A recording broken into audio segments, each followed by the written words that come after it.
فلسفہ مغرب کی تاریخ بائی برٹرینڈ رسل پارٹ 18۔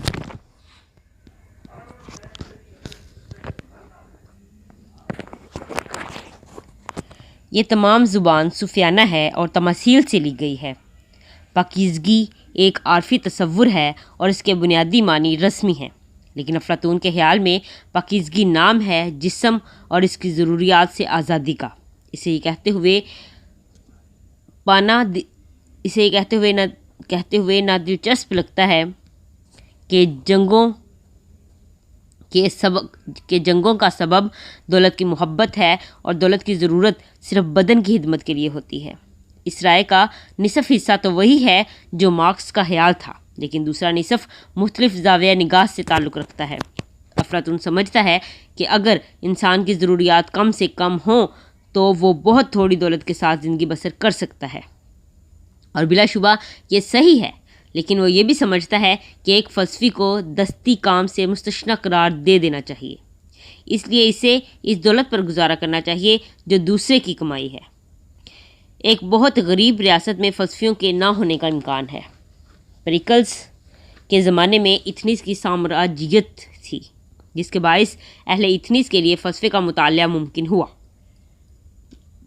وسیع معنی میں یہ کہا جا سکتا ہے کہ عقلی متاع بھی اتنی ہی مہنگی ہے جتنی کہ دوسری مادی ضروریات اور معاشی حالات سے کم ہی بے نیاز ہوتی ہے۔ سائنسی علم کے لیے لائبریریاں، تجربہ گاہیں، دوربینیں، خوردبینیں اور ایسی ہی ضروریات درکار ہیں، اور سائنسدانوں کی مدد بھی دوسروں کی محنت پر ہی ہو سکتی ہے، لیکن ایک صوفی کے لیے یہ سب حماقت ہے۔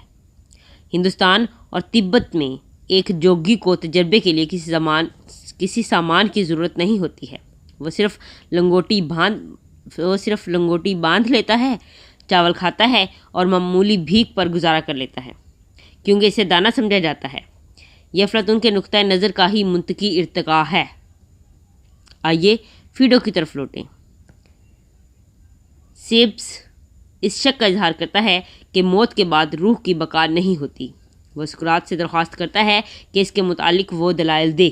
سقراط یہی کہتا ہے، لیکن یہ کہنا چاہیے کہ یہ دلائل بہت کمزور ہیں۔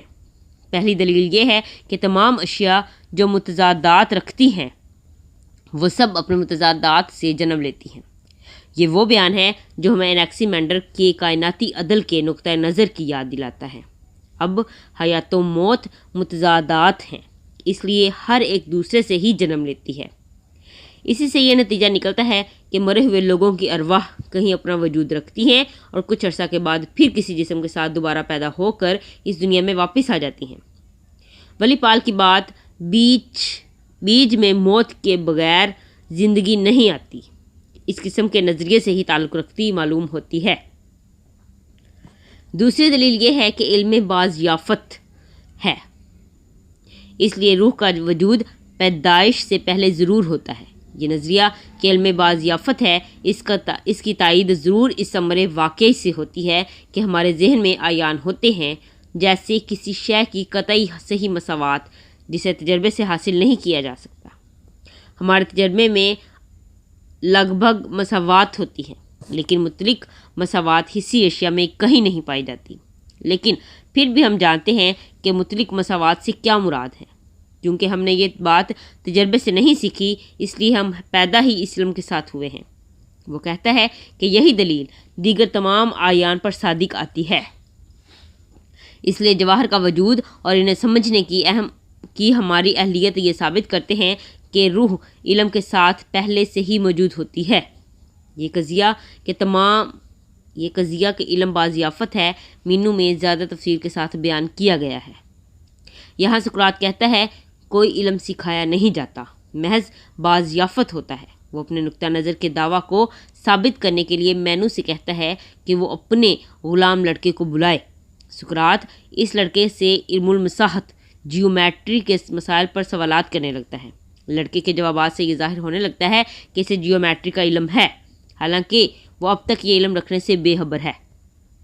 مینو میں بھی وہی نتیجہ حاصل کیا گیا ہے جو کہ فیڈو میں پایا جاتا ہے، وہ یہ کہ روح اپنے وجود میں علم رکھتی ہے اور اسے ساتھ لے کر آتی ہے۔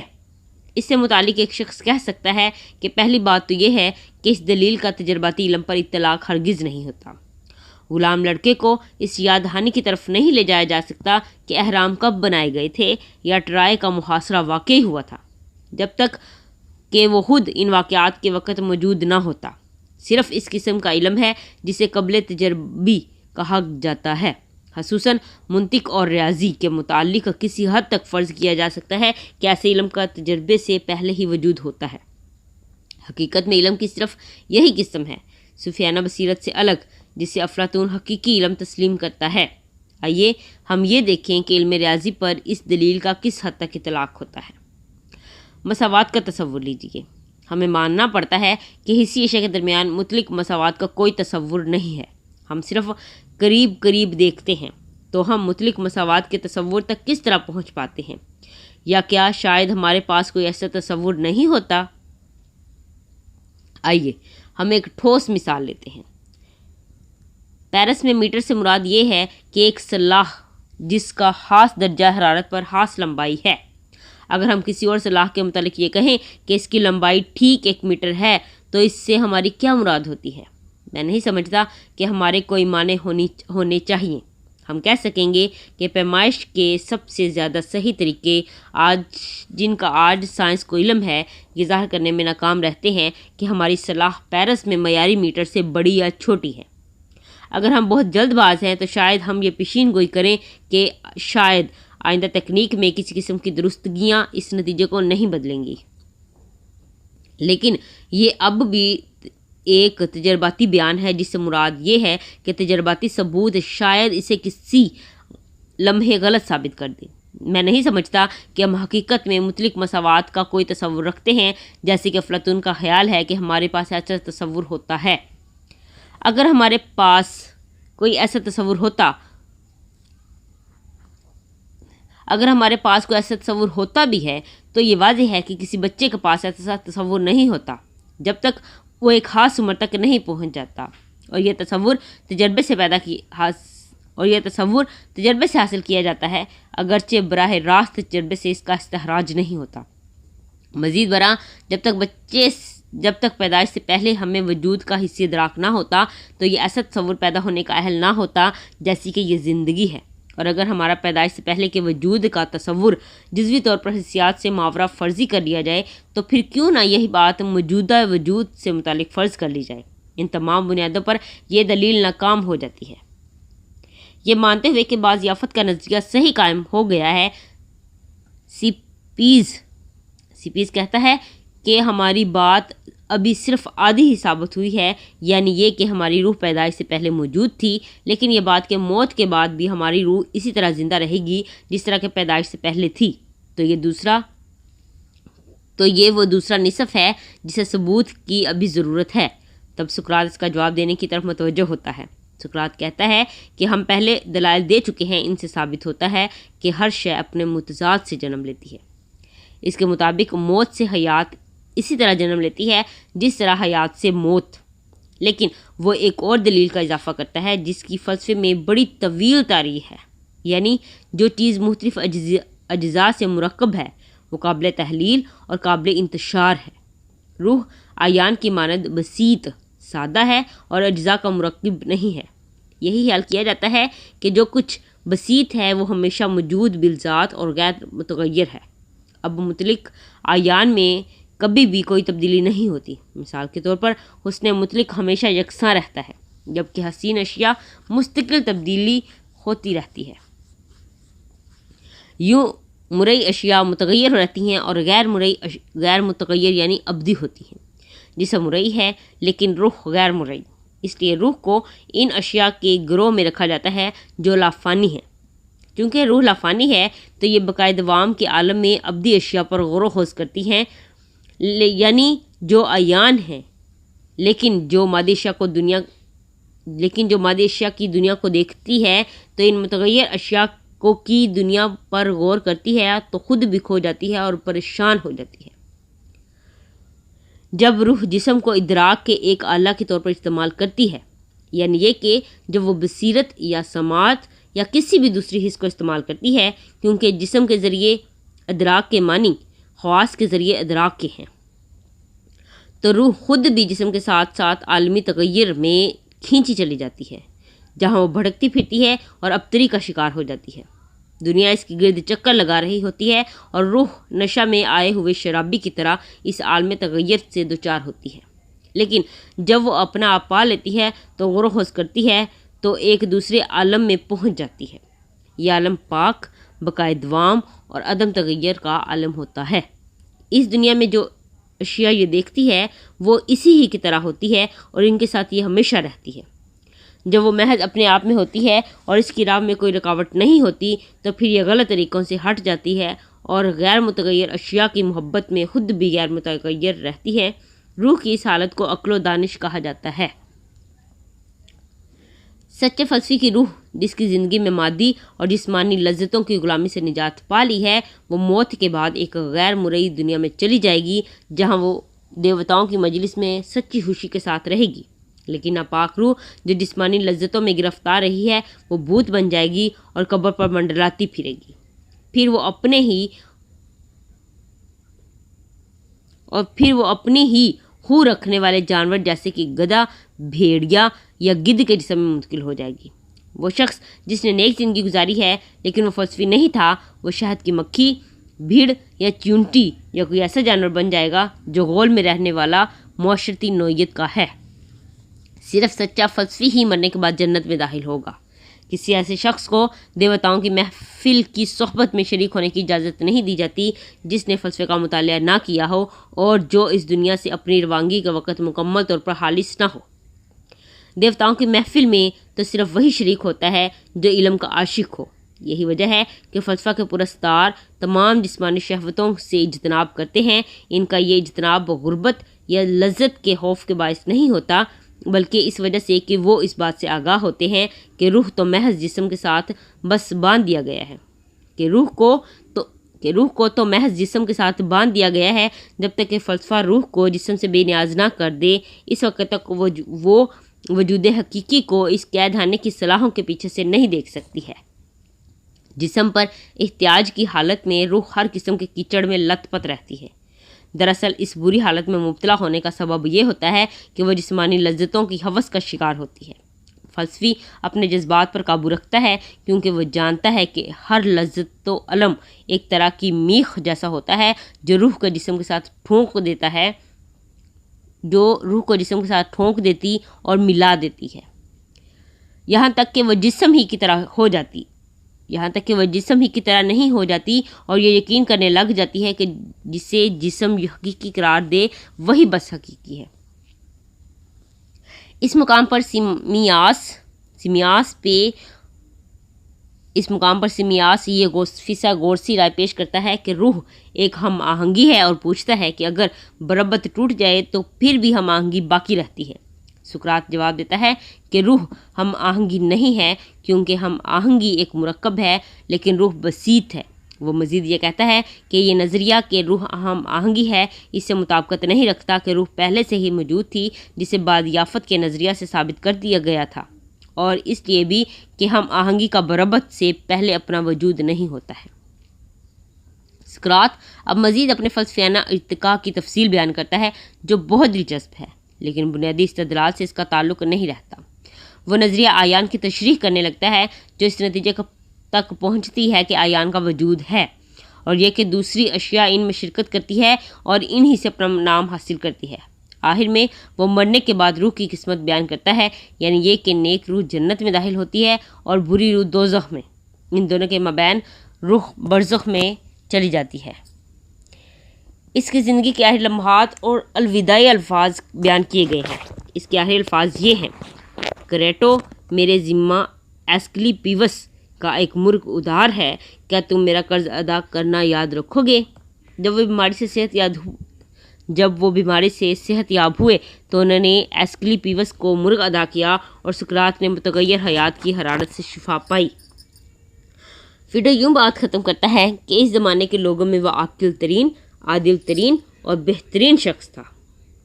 افلاطون کا سقراط کئی زمانوں تک آنے والے فلسفیوں کے لیے ایک مثال تھا۔ ہم اس کے متعلق اخلاقی لحاظ سے کیا خیال کرتے ہیں؟ میری مراد اس سقراط سے جسے افلاطون نے بحیثیت انسان پیش کیا ہے۔ اس کی خوبیاں بہت واضح ہیں، وہ دنیاوی کامیابی سے بے نیاز ہے، وہ خوف سے اس قدر بلند ہے کہ وہ زندگی کے آخری لمحات تک پرسکون، شائستہ اور خوش طبع رہا ہے۔ اسے ہمیشہ باقی ہر بات کی نسبت اس بات کا زیادہ خیال ہے کہ جو کچھ وہ سمجھے وہ سچائی ہے، تاہم اس میں کچھ سنگین خامیاں ہیں۔ وہ استدلال میں کم دیانت دار، مغالطہ آمیز ہے۔ وہ اپنی ذاتی سوچ میں وہ عقل کا استعمال اس طرح کرتا ہے کہ بات ثابت کرنے کے لیے ایسے نتیجے پر پہنچے جو اسے پسندیدہ لگے، نہ کہ علم کی تلاش غیر جانبدار ہو کر کرے۔ اس میں کچھ چکنا چپڑا پن پایا جاتا ہے جو ایک برے قسم کے پادری کی یاد دلاتا ہے۔ موت کے سامنے اس کی جرت زیادہ قابل یادگار ہوتی اگر اس کا یہ یقین نہ ہوتا کہ دیوتاؤں کی محفل میں ابدی روحانی تسکین سے لطف اندوز ہونے کے لیے جا رہا ہے۔ اپنے بعض متقدمین کے برعکس اس کی فکر سائنسی نوعیت کی نہیں ہے۔ وہ یہ ثابت کرنے پر مصر رہا کہ کائنات اس کے اخلاقی معیارات کے عین مطابق ہے۔ یہ سچائی سے دغا بازی ہے اور بدترین فلسفیانہ گناہ ہے۔ بحیثیت انسان ہم یقین کر سکتے ہیں کہ وہ ولیوں کی مجلس میں شامل ہو جائے، لیکن بحیثیت فلسفی اسے ضرورت ہے کہ وہ سائنسی برزخ میں طویل قیام کرے۔ باب نمبر 17، افلاطون کا نظریہ تخلیق۔ افلاطون کا نظریہ تخلیق اس کی کتاب ٹیمیس میں پیش کیا گیا ہے۔ اس کا ترجمہ سسرو نے لاطینی زبان میں کیا۔ علاوہ ازیں اس کے مکالمات میں صرف یہی کتاب تھی جس کا اہل مغرب کو قرون وسطیٰ کے دوران علم ہوا تھا۔ اس وقت اور اس سے پہلے نو فلاطونیت میں افلاطون کا اس کتاب سے زیادہ اور کسی کا بھی اتنا اثر نہیں تھا۔ یہ عجیب بات ہے کیونکہ اس میں کچھ ایسا لکھا ہے جو محض احمقانہ پن ہے، اور اس طرح کی ضعیف العقلی اس کی کسی اور کتاب میں نہیں ہے۔ فلسفہ کی حیثیت سے یہ غیر اہم ہے، لیکن چونکہ تاریخی طور پر یہ بہت ہی بااثر رہی ہے، اس لیے اس کا تفصیلی جائزہ لینا ضروری معلوم ہوتا ہے۔ افلاطون کے اس سے پہلے مکالمات میں جو مقام سقراط کو حاصل ہے، وہ مقام ٹیمیس میں ایک فیثاغورسی کو حاصل ہے، اور اسی مکتبہ فکر کے نظریات کا اظہار اور کسی حد تک یہ نظریہ بھی شامل کر لیا گیا ہے جس کے تحت دنیا کی توضیح کی بنیاد عدد ہے۔ اس میں پہلے تو ریپبلک کی پہلی 5 کتابوں کی تلخیص پیش کی گئی ہے۔ اس کے بعد اٹلانٹس کی فرضی کہانی ہے۔ یہ ایک خیالی جزیرہ ہے جو ہر کلیس کے ستونوں سے دور دوسری جانب ہے۔ اس کا رقبہ لیبیا اور ایشیا کے مجموعی رقبے سے زیادہ ہے۔ اور اس کے بعد ٹیمیس جو ایک فیثاغورسی ماہر فلکیات ہے، دنیا کی تاریخ بیان کرنا شروع کرتا ہے جو انسان کی تخلیق تک پہنچتا ہے۔ اس کے بیان کی تلخیص ذیل میں پیش کی گئی ہے۔ جو غیر متغیر ہے اس کا ادراک عقل و ذہانت سے ہوتا ہے، اور جو متغیر ہے اس کا رائے سے۔ چونکہ دنیا عالم حواس سے ابدی نہیں ہو سکتی، اس لیے اسے یقیناً خدا نے تخلیق کیا ہے۔ چونکہ خدا خیر ہے، اس لیے اس نے دنیا کو ابدی نمونے کے مطابق بنایا ہے۔ چونکہ خدا میں حسد نہیں ہے، اس لیے وہ چاہتا تھا ہر شے ممکن حد تک اسی کی مثل ہو۔ خدا کی رضا تھی کہ تمام اشیاء خیر ہونی چاہیے، جہاں تک ممکن ہو کوئی شے شر نہ ہو۔ یہ دیکھتے ہوئے کہ تمام کرہ ساکن نہیں ہے بلکہ بے ترتیب اور بے ہنگم طور پر متحرک ہے، اس نے بے ترتیبی میں ترتیب پیدا کی۔ یوں ظاہر ہوتا ہے کہ افلاطون کے خدا نے یہودیوں اور مسیحیوں کے خدا کے برعکس دنیا کو نیستی سے تخلیق نہیں کیا، بلکہ پہلے سے موجود مادے سے ایک نئی ترتیب دی ہے۔ اس نے عقل روح میں رکھی اور روح بدن میں۔ اس نے دنیا کو بحیثیت کل ایک زندہ مخلوق بنایا ہے جس میں روح اور عقل ہے۔ دنیا صرف ایک ہے اور متعدد دنیایں نہیں ہیں، جیسے کہ سقراط سے قبل مختلف فلاسفہ سمجھتے تھے۔ دنیا ایک سے زیادہ نہیں ہو سکتی کیونکہ یہ دنیا ممکن حد تک اس دنیا کی نقل کے مطابق تخلیق کی گئی ہے جو حقیقی ابدی دنیا ہے جس کا ادراک خدا نے کیا ہے۔ دنیا بحیثیت کل ایک مرئی جانور ہے جس کے اندر تمام دوسرے جانور شامل ہیں۔ یہ کروی ہے کیونکہ مثل بے مثل سے زیادہ حسین ہوتا ہے، اور صرف کرہ ہی ہر کہیں ہم مثل ہے۔ یہ گردش کرتی ہے کیونکہ محوری گردش ہی کامل ترین ہے، اور چونکہ صرف یہی ایسی گردش ہے اس لیے اسے ہاتھ یا پاؤں کی احتیاج نہیں ہے۔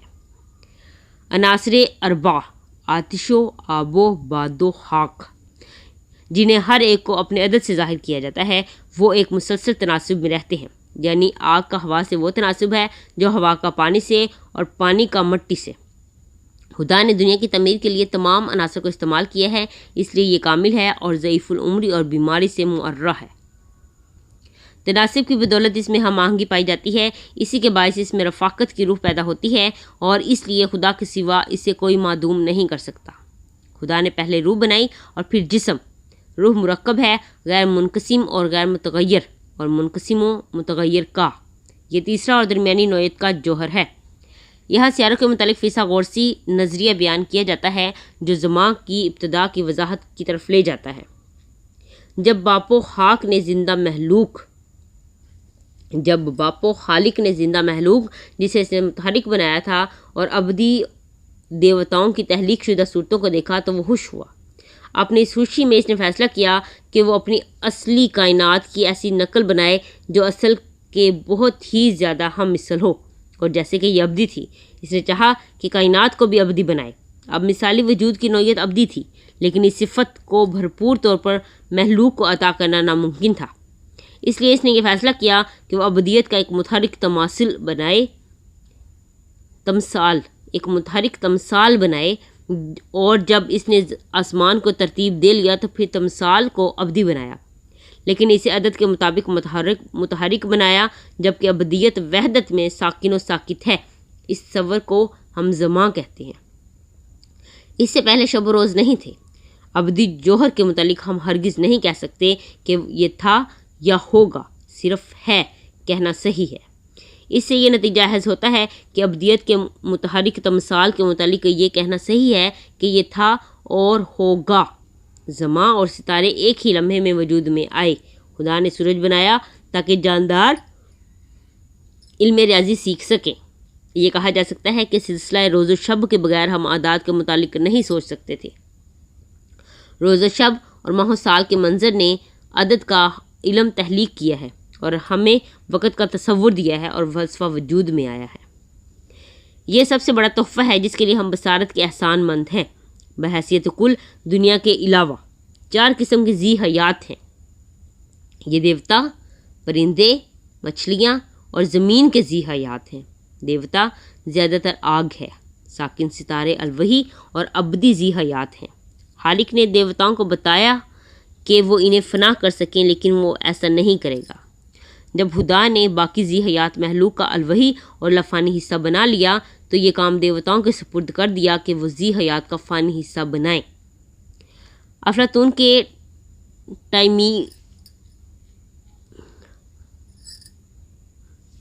ٹائمیس میں دیوتاؤں کے متعلق دوسری عبارتوں کی طرح اس حصے کو بھی سنجیدگی سے نہیں لینا چاہیے۔ ابتدا میں ہی ٹائمیس کہتا ہے کہ اس کے خیال میں غالباً ایسا ہے، اور وہ یقین سے ایسا نہیں کہہ سکتا کیونکہ نمایاں طور پر زیادہ تر تفصیلات محض خیالی ہیں اور ان کا لفظی مفہوم مراد نہیں ہے۔ ٹائمیس کہتا ہے کہ خالق نے ہر ستارے کے لیے ایک روح بنائی۔ روحیں احساسات رکھتی ہیں، جیسے محبت، خوف اور غصہ۔ اگر وہ ان پر غالب آ جائیں تو وہ اسی راستی سے زندگی بسر کرتے ہیں، ورنہ نہیں۔ اگر انسان نیک زندگی گزارتا ہے تو موت کے بعد خوشگوار زندگی گزارنے کے لیے اپنے ستارے میں چلا جاتا ہے۔ اگر وہ غیر صالح زندگی گزارتا ہے تو دوسرے جنم میں عورت کے روپ میں جنم لے گا۔ اگر وہ یا عورت پھر بھی بدی کی زندگی گزارتا ہے تو اگلے جنم میں وہ یا عورت حیوان ہوگا، اور یوں ہی اس وقت تک تناسخ کے عمل سے گزرتا رہے گا جب تک بلاہر عقل مسخر نہیں کر لیتی۔ خدا نے کچھ روحوں کو زمین پر، بعض کو چاند پر اور بعض دوسرے سیاروں اور ستاروں پر رکھا۔ اس نے دیوتاؤں کے سپرد یہ کام کیا کہ وہ ان کے بدن تیار کریں۔ اسباب کی 2 قسمیں ہوتی ہیں، وہ اسباب جو عقلی ہوتے ہیں اور وہ اسباب جو دوسرے اسباب سے متحرک ہوتے ہیں اور خود اور دوسروں کو متحرک کرنے پر مجبور ہوتے ہیں۔ اول الذکر ذہن سے متصف ہوتے ہیں اور بھلے اور خیر کے کام سر انجام دیتے ہیں، جبکہ مؤخر الذکر ایسے اتفاقی اثرات پیدا کرتے ہیں جن میں کوئی ترکیب و ترتیب نہیں ہوتی، دونوں اقسام کا مطالعہ کرنا چاہیے، کیونکہ تخلیق میں دونوں ہی محلوط ہوتے ہیں اور تخلیق کی تعمیر میں جبر اور ذہن دونوں شامل ہوتے ہیں۔ یہ بات قابل غور ہے کہ جبر خدا کی قوت کے تابع نہیں۔ اب ٹائمیس اس حصے کی طرف آتا ہے جو جبر سے متعلق ہے۔ حق و باد و آتش و آب اصول اول یا بنیادی عناصر یا حروف نہیں ہیں، وہ پہلے رکن بھی نہیں۔ مثلا آگ کو یہ دس نہیں بلکہ ایسی سچ کہا جاتا ہے۔ مراد یہ ہے کہ آگ جوہر نہیں بلکہ جوہر کی ایک کیفیت ہے۔ یہاں یہ سوال پیدا ہوتا ہے کہ کیا عقلی جواہر صرف نام ہے؟ اس کا جواب یہ بتایا جاتا ہے کہ یہ اس پر منحصر ہے کہ ذہن وہی شے ہے یا نہیں جس جیسی کہ سچی رائے۔ اگر یہ نہیں ہے تو علم صرف جواہر ہی کا ہو سکتا ہے اور جواہر محض نام نہیں ہو سکتے۔ اب ذہن اور سچی رائے یقیناً مختلف ہیں، کیونکہ یہ صرف تعلیم سے قابل حصول ہے اور دوسری ترغیب سے۔ ایک کے ساتھ سچی عقل وابستہ ہے اور دوسری سے نہیں۔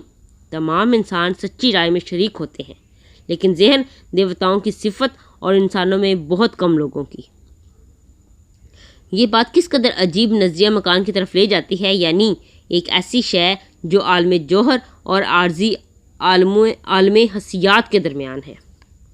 ایک وجود اس قسم کا ہے جو ہمیشہ ایک ہی رہتا ہے، غیر محلوق ہے، لافانی ہے، باہر سے خود کسی اور شے کو قبول نہیں کرتا اور نہ ہی خود کسی اور شے کی طرف جاتا ہے، بلکہ غیر مرئی اور کسی حس کے ادراک سے ماورا، اور جس کا ادراک صرف عقل کا تفکر ہی کر سکتا ہے، اور ایک اسی نوعیت اور نام کا ایک اور وجود ہے۔ یہ محلوق ہے، حسی ادراک کے قابل ہے، ہمیشہ متحرک رہتا ہے، مکان میں وجود بننا ہوتا اور دوبارہ جگہ سے غائب ہوتا ہے، اور جس کا ادراک رائے اور حس سے ہوتا ہے۔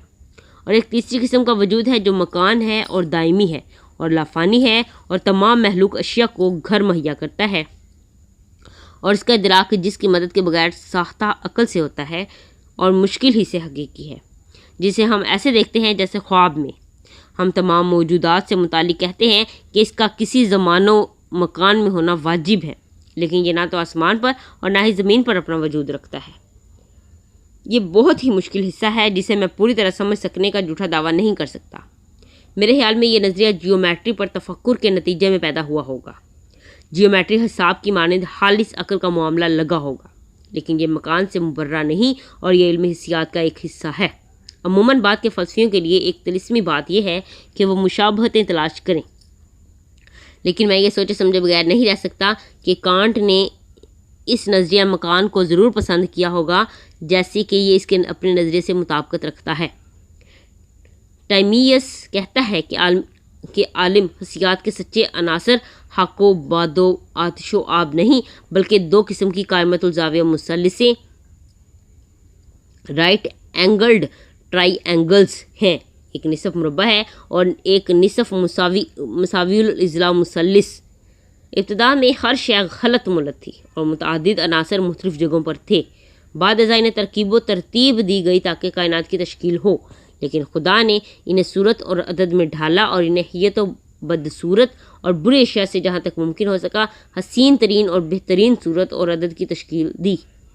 ہمیں بتایا گیا ہے کہ یہ دو قسم کی مثلثیں حسین ترین صورتیں ہیں، اور اس لیے خدا نے عالم حسیات تشکیل دینے کے لیے استعمال کیا۔ ان دو مثلثوں کے ذریعے 4 یا 5 باقاعدہ جسامتیں بنانا ناممکن ہے، اور عناصر اربع کا ہر جوہر، ہر ایک باقاعدہ جسامت ریگولر سولڈ ہے۔ خاک یعنی زمین کے جواہر مکعب ہیں۔ خاک یعنی زمین کے جواہر مکعب ہے۔ آگ کے مربع 4 پہلو، ہوا کے ہشت 8 پہلو اور پانی کے 20 پہلو۔ میں ابھی 12 پہلو کی طرف آتا ہوں۔